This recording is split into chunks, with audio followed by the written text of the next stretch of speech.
जिस वक्त शहबाज और मुनीर अमेरिका के राष्ट्रपति ट्रंप से व्हाइट हाउस में मुलाकात कर रहे थे, उस वक्त बलूचिस्तान में भी पाकिस्तान बेइज्जत हो रहा था।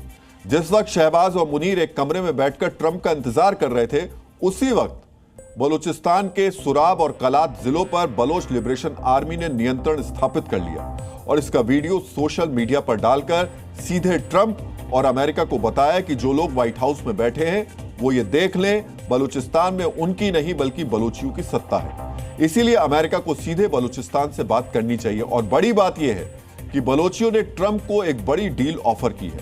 बलोच भी जानते हैं ट्रंप को अच्छी डील दी जाए तो हो सकता है कल बलोच नेता व्हाइट हाउस में ट्रंप के साथ बैठे नजर आ जाए और ट्रंप शहबाज शरीफ का फोन उठाना भी बंद कर दे। फिलहाल जिन सुराब और कलात जिले पर बीएलए ने कब्जा किया है वो खनिज संसाधनों से भरपूर जिले हैं। यहां पर कब्जे के बाद बलोचों ने राष्ट्रीय राजमार्ग पर चेक पॉइंट्स भी स्थापित कर दिए।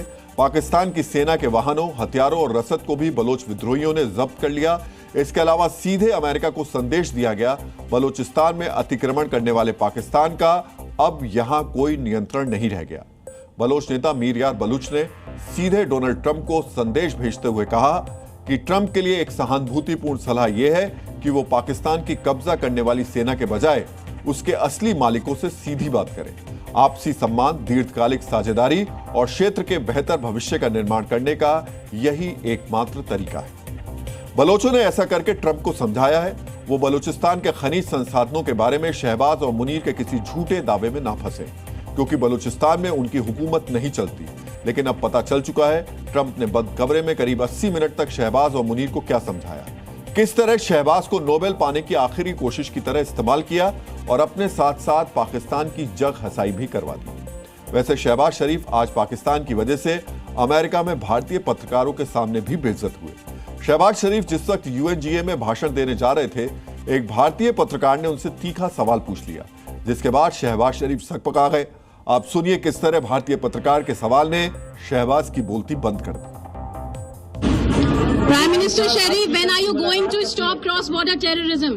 When are you going to stop cross-border terrorism, Pakistan Prime Minister? Cross-border terrorism, we are defeating them. India is defeating you, Pakistan Prime Minister.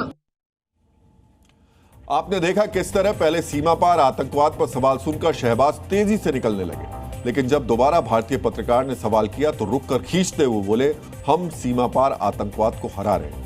इसके बाद फिर भारतीय पत्रकार ने शहबाज की बोलती बंद करते हुए कहा, भारत पाकिस्तान को हरा रहा है। शहबाज को भी आज समझ में आ गया होगा एक आतंकी देश के प्रधानमंत्री के लिए दुनिया में इज्जत पाना कितना मुश्किल काम है। इसी संवाद के बाद शहबाज शरीफ ने यूएन जाकर ट्रंप के लिए नोबेल मांग लिया। अब आप समझिए अमेरिका ने इस काम के लिए शहबाज को कैसे तैयार किया। जिस वक्त शहबाज और मुनीर अमेरिका में मौजूद थे, उस वक्त अमेरिका का एक युद्धपोत कराची बंदरगाह पहुंचा। रिपोर्ट के मुताबिक ये युद्धपोत 2 दिनों तक कराची पोर्ट पर रुकने वाला है, यानी जब तक यूएन में शहबाज ट्रंप के लिए नोबेल मांगने का काम कर रहे थे, तब भी यह युद्धपोत कराची में मौजूद था।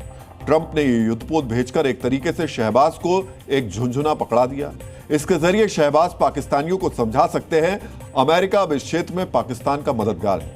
इससे पहले कई रिपोर्ट्स में यह दावा भी किया गया था, ऑपरेशन सिंदूर के दौरान अगर युद्ध और भड़कता तो भारत कराची पोर्ट पर भी हमला करने वाला था। लेकिन अब यहां पर अमेरिकी युद्धपोत खड़ा है। यह युद्धपोत 2 दिनों तक कराची पोर्ट पर रुकने वाला है। पाकिस्तान में इसे अमेरिका और पाकिस्तान की नौसेना के बीच बढ़ते सहयोग का प्रतीक बताया जा रहा है। इस बीच अमेरिका और पाकिस्तानी नौसेना के अधिकारियों के बीच ज्वाइंट ट्रेनिंग को लेकर भी बातचीत हुई। अमेरिका और पाकिस्तान की नौसेना के बीच अरब सागर में पासेस एक्सरसाइज का भी आयोजन किया जाएगा, जिसमें अमेरिकी जहाज पाकिस्तानी युद्धपोतों के साथ अभ्यास करेगा और इसके बदले पाकिस्तान के प्रधानमंत्री एक तोते की तरह ट्रंप की दी गई स्क्रिप्ट को यूएन में पढ़ने लगे।